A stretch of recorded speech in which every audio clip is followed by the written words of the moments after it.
se consideran para la sociedad las conductas más agraviantes. Lo que está pasando en ese momento concreto en la sociedad. O sea, si sabemos que hay un traficante que es el dueño de la pelota, que es el que lava dinero, y hay una señora que es una mula que traga, no puede ser igual el delito. Yo creo que ahí está, que tiene que haber una racionalización del sistema penal.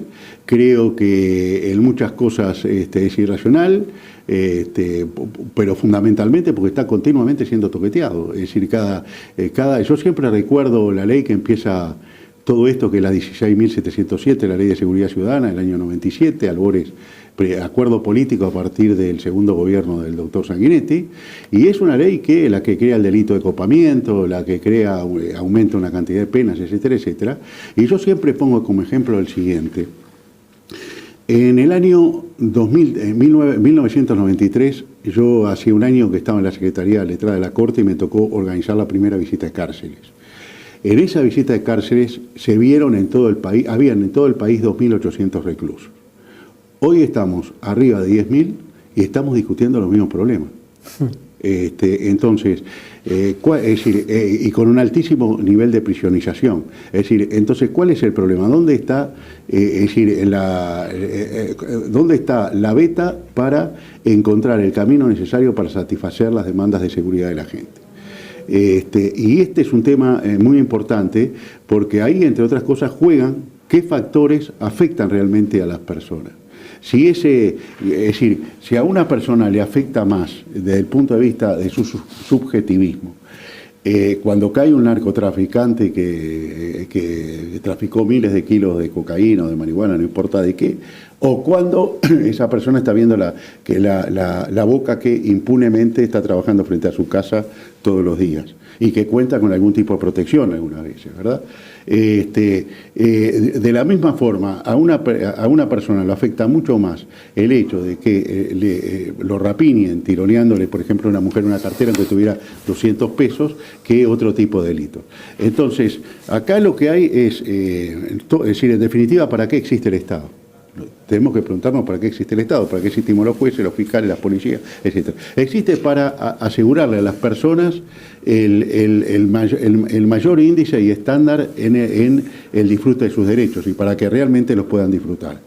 Entonces, si el Estado fracasa en hacer que la gente se sienta realmente segura, ahí estamos en un problema básico porque está incumpliendo una de sus finalidades fundamentales. Entonces, yo creo que tiene que ir junto, vuelvo a repetir, prevención, una racionalización del sistema penal, una racionalización de las penas, es decir, tiene que ir también una mejora del sistema carcelario en el cual reconozco que se han hecho avances, pero en el cual también reconozco que muchas veces... ¿Qué ven las cárceles? ¿Qué ven cuando hacen la visita de cárcel? Bueno, nosotros vemos cárceles que han mejorado mucho, es decir, la figura de la aparición del operador penitenciario es una figura que ha mejorado, sobre todo en las cárceles chicas. Estoy pensando, por ejemplo, en Juan Soler, en San José, estoy pensando en Campanero, en Minas, pero también veo una cosa. Yo le voy a comentar algo. Yo en el año 1994 fui en una misión a los Estados Unidos, al estado de Minnesota.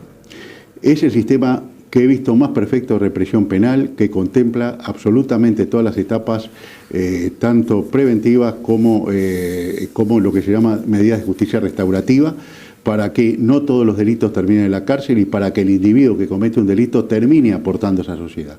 En aquel momento había un promedio de 300.000 horas hombres anuales que eran producto de trabajo comunitario, de acuerdos fiscales o de condenas de trabajo comunitario. Esto era muy importante para la sociedad y esto evitaba que el individuo reincidiera.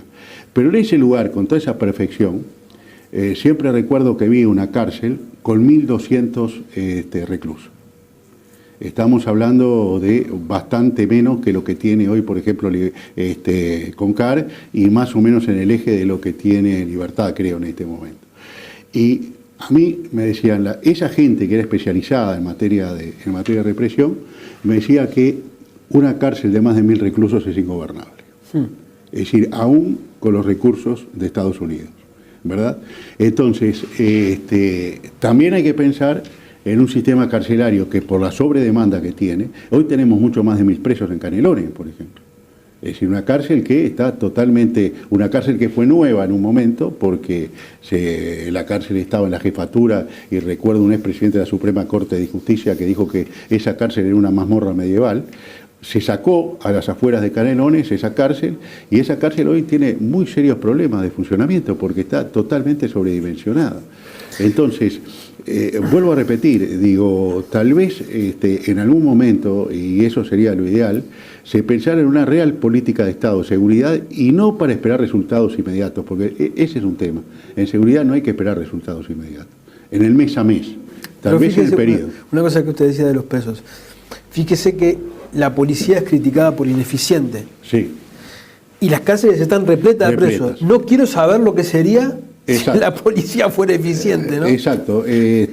Ustedes se imaginan, se habla de que hay un promedio de 20.000 denuncias de hurto, rapiña. Si la policía fuera eficiente y que solamente lograra aclarar el 50% de esos delitos, ¿cuál sería la situación carcelaria?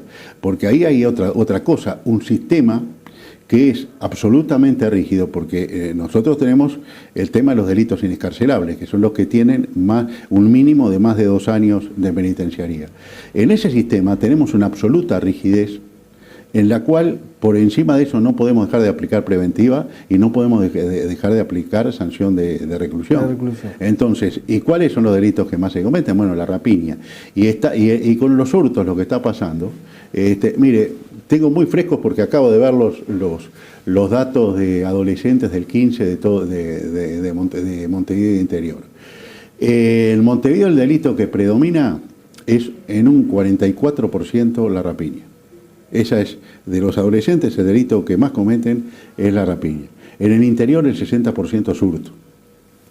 Y ahí, es decir, ¿cuál es la medida de la distinción entre uno y otro? Bueno, la violencia que se emplea. De la misma manera, las rapiñas en el interior de adultos cuando hablo del interior excluyo la zona metropolitana, ¿verdad? Porque ahí las características son las mismas. Cuando yo excluyo la zona metropolitana tengo un número mucho menor de delitos de rapiña, y cuando me decían los colegas que recorrieron ahora las cárceles del interior, se mantiene el promedio de mucho hurto reiterado, se mantiene el promedio de que aparecen delitos de narcotráfico, hay mucha prisionización, en general en todos los casos se prisioniza por delitos de narcotráfico, y yo siempre traslado, y si usted me permite voy a trasladar un episodio que me sucedió en la visita el año pasado en la cárcel de mujeres. Estamos en la revista y nos dicen que va a pasar una causa en la cual hay 4 encausadas, ¿sí? Entonces pasan, se sientan frente a nosotros 4 mujeres. La mayor 45 años más o menos, ya vieja, ese aspecto físico viejo, otra de unos 35, una más joven con un hijo en brazos y otra más joven con un hijo en el vientre, a punto de tener familia. Eran todas operadoras de una pasta, de una boca. Entonces, realmente a mí la situación me conmovió, pero no me conmovió desde el punto de vista de conmiseración, sino que me conmovió desde el punto de vista de cuál era el significado social de la presencia de esas mujeres ahí, de la presencia de un niño en brazos y de la presencia de otro niño en el vientre.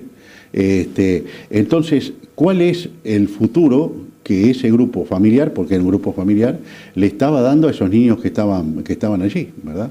Entonces, estas son las cuestiones de fondo que nos tenemos que plantear. ¿Qué es lo que está pasando con los chicos que hoy están naciendo en esos lugares? ¿Cuáles son las políticas inteligentes que se están desarrollando para tratar a esos chicos de traerlos a una realidad mejor?